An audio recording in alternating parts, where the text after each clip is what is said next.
ఆదివాసీలు, ఆర్మీ ఆదివాసులు Maoist party.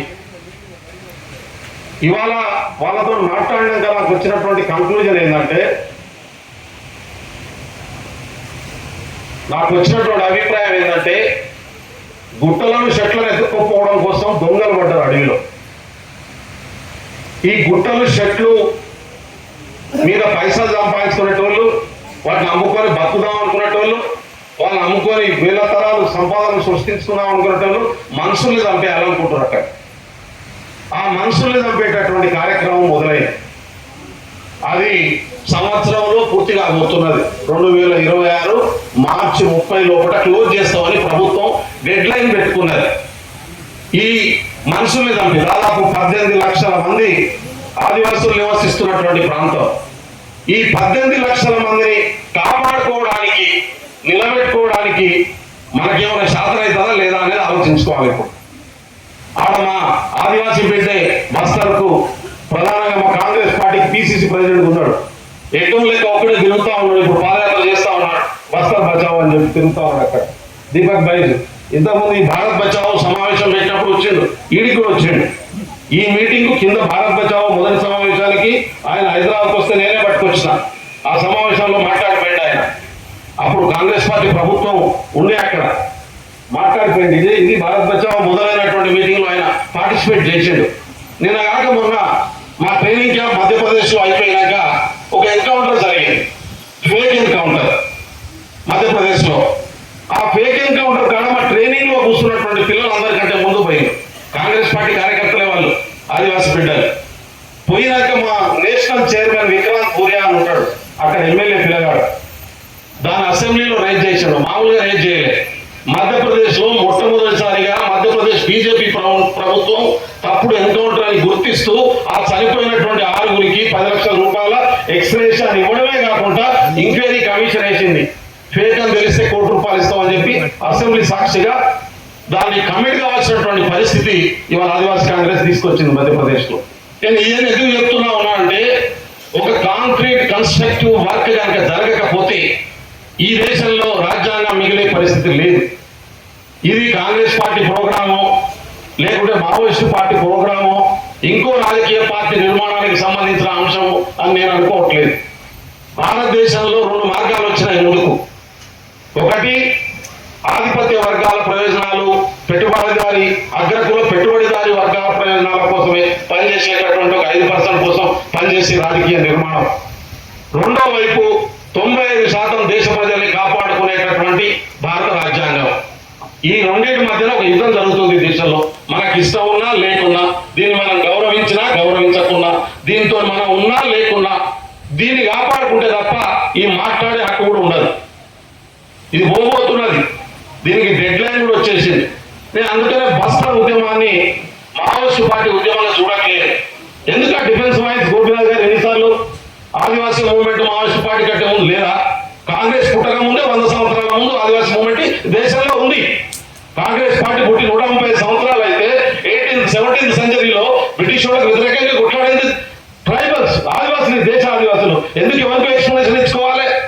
ఈ దేశ మేధావి వర్గం గర్జున వణుకుతుంది. నా భాషలో చెప్పాలంటే ఒక పోస్టు చేయడానికి ఉత్సాహం పోసుకుంటారు మేధావులు. మేధావులు అనుకునేటటువంటి వాళ్ళు మాట్లాడి భయపడుతున్నారు. వాడు డైరెక్ట్ పెట్టేసిండు అర్బన్ నక్సలైట్ అనే ట్యాగ్. గీత గీసుకోవాల్సిన సందర్భం వచ్చింది. ఎవడు నిలబడతాడు, ఎవడు పారిపోతాడు. మాట్లాడాలి, ఆర్టికల్ రాయాలి అంటే భయపడతా ఉన్నారు. ఎక్కడ అర్బన్ నక్సలైట్ అంటారు. ఇది వేసినటువంటి బాబాసాహెబ్ కూడా వాళ్ళు అర్బన్ నక్సలైట్ అంటారు. రాహుల్ గాంధీ దానికి ఇంకేమున్నది? అంబేద్కర్ ఇవాళ బతుకుంటే ఆయన అర్బన్ నక్సలైట్ అవుతాడు. భారత రాజ్యాంగాన్ని పట్టుకున్న ప్రతి ఒక్కడు అర్బన్ నక్సలైట్ అవుతాడు. ఇంత పెద్ద రాజకీయ యుద్ధం జరుగుతుంది ఈ దేశంలో.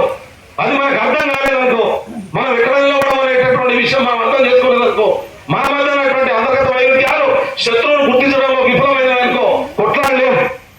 అందుకనే నేను గట్టిగా చెప్తా ఉన్నాను, బాధపడుతూ చెప్తా ఉన్నాను. నేను ఆ పనిలో దిగి చెప్తా ఉన్నాను, ఒడ్డున కూర్చొని మాట్లాడలేదు.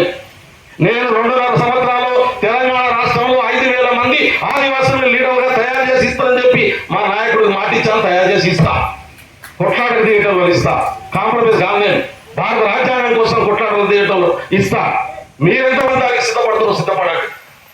ఇవాళ చరిత్రలో మొదటిసారిగా మావోయిస్ట్ పార్టీ చర్చలకు వస్తామని చెప్పి డిక్లేర్ చేసింది.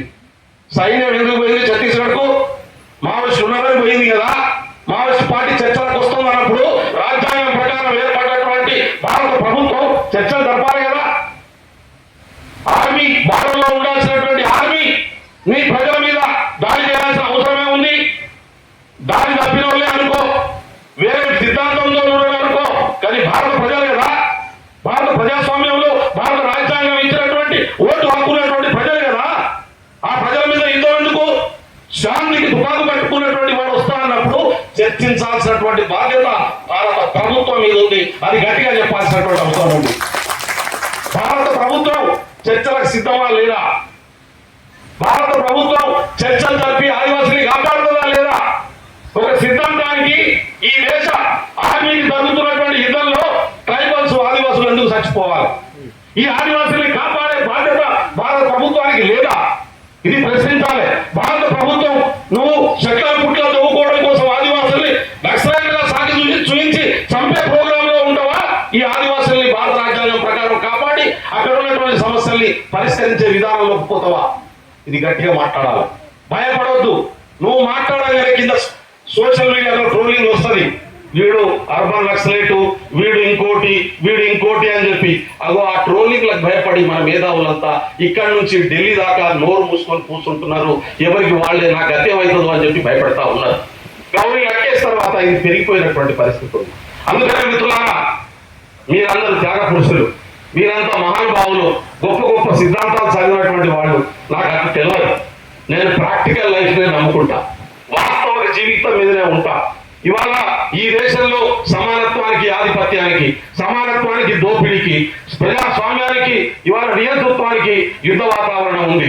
ప్రజాస్వామ్యాన్ని కోరుకునేటటువంటి వాళ్ళలో రకరకాల సిద్ధాంతాలు ఉండొచ్చు, రకరకాల రాజకీయ నిర్మాణాలు ఉండొచ్చు, కానీ ప్రజాస్వామ్యాన్ని కోరుకుంటున్నావా లేదా అనేటటువంటిది ఒక బేసిక్ పారామీటర్ కావాల్సినటువంటి అవసరం ఉంది. రాజ్యాంగం పట్ల నమ్మకం ఉండొచ్చు, నమ్మకం లేకపోవచ్చు, కానీ రాజ్యాంగంలో ఉన్నటువంటి విలువల వల్ల సమాజం నిలబడుతుంది అనేటటువంటి భావన ఉన్నవాళ్ళు ఒకవైపు, ఈ రాజ్యాంగాన్ని ఎప్పుడు తగలబెడదామని చూస్తున్న వాళ్ళు ఒకవైపు. రాజ్యాంగం వెలుగులో ప్రభుత్వం వచ్చింది, కానీ రాజ్యాంగాన్ని తగలబెడదామని చూస్తున్నారు. విపరీతమైనటువంటి ద్వేషం. బీజేపీ ఆర్ఎస్ఎస్ కు ఈ భారత రాజ్యాంగం ఇష్టం లేదు, రావడం వచ్చింది, ఇవాళ యాక్సెప్ట్ చేయట్లేదు. దాన్ని తగలబెట్టడం కోసం, దాన్ని లేకుండా చేయడం కోసం కుట్ర చేస్తున్నటువంటి వాళ్ళు ఈ రాజ్యాంగం ఇచ్చిన ఓటు హక్కుతోని అధికారంలోకి వచ్చినటువంటి పరిస్థితి ఉంది. అందుకనే మనం ఒక విశాలమైనటువంటి మాస్ బేస్డ్ ప్రజా ఉద్యమంలో ఈ దేశ ప్రజల్ని తీసుకెళ్లకుండా ఈ సమస్యను పరిష్కరించలేము. ఇది ఎవరికి వాళ్ళు కూరుకోవాల్సినటువంటి అవసరం ఉంది, ఎవరికి వారు మాట్లాడాల్సినటువంటి అవసరం ఉంది, ఎవరికి వారు బయటికి రావాల్సినటువంటి అవసరం ఉంది. ఇది ఒక్కటే పరిష్కారం. అందుకనే ఇక్కడ ఒక గొప్ప అవకాశం వచ్చింది మనందరికీ. ఏ పార్టీ అయితే తుపాకులు పట్టుకొని ఈ రాజ్యాంగాన్ని గుర్తించాలని చెప్పి పోరాడుతున్నటువంటి పార్టీ ఆదివాసుల ప్రయోజనాల కోసం చర్చకు రావడానికి సిద్ధంగా ఉంది. ప్రకటించింది. ఇవాళ మనం ఈ రాజ్యాంగం వెలుగులో అధికారంలోకి వచ్చిన ప్రభుత్వాన్ని ప్రశ్నించాల్సినటువంటి అవసరం ఉంది. ఈ దేశ ప్రజల్ని కాపాడతామని రాజ్యాంగం మీద వాగ్దానం చేసిన వాళ్ళను నిలదీయాల్సినటువంటి అవసరం ఉంది. ఇది ఇవాళ పౌర సమాజం యొక్క బాధ్యత, ఇవాళ ప్రజాస్వామ్యాన్ని కోరుకునే వాళ్ళ బాధ్యత, ఇవాళ రాజ్యాంగాన్ని గౌరవించే వాళ్ళ బాధ్యత. వాళ్ళు ఏ రాజకీయ నిర్మాణంలో ఉన్నా అటువైపుగా ఈ ప్రజా సమూహాన్ని తీర్చిదిద్దేటటువంటి బాధ్యతను మేధావులు, బుద్ధిజీవులు, కవులు, కళాకారులు అందరం తీసుకోవాల్సినటువంటి అవసరం ఉందని చెప్పి నేను కోరుకుంటా ఉన్నాను. అందుకనే పొద్దుటి నుంచి రేపటి నుంచి నాకు వరంగల్ జిల్లా ట్రైనింగ్ క్లాసులు స్టార్ట్ అవుతున్నాయి. విపరీతమైన వస్తున్నది. ఎందుకు కూర్చున్నానంటే ఇదే మాట చెప్పిపోదామని కూర్చున్నా. 3 రోజులు ఆదివాసీ ట్రైనింగ్ క్లాసులు పెట్టుకున్నాం మేము. అందుకని చెప్తా ఉన్నారు మిత్రులారా. కాబట్టి ఎక్కడికక్కడ మాట్లాడి, ఎక్కడికక్కడ చర్చించి, ఒక విశాలమైనటువంటి ఈ చర్చలకు పునాది ఏర్పాటు చేసి బస్తర్లో ఉన్నటువంటి ఆదివాసుల్ని కాపాడదాం, తద్వారా భారత ఆదివాసుల్ని కాపాడుకుందామని చెప్పి తెలియజేసుకుంటూ ముగిస్తా ఉన్నాం.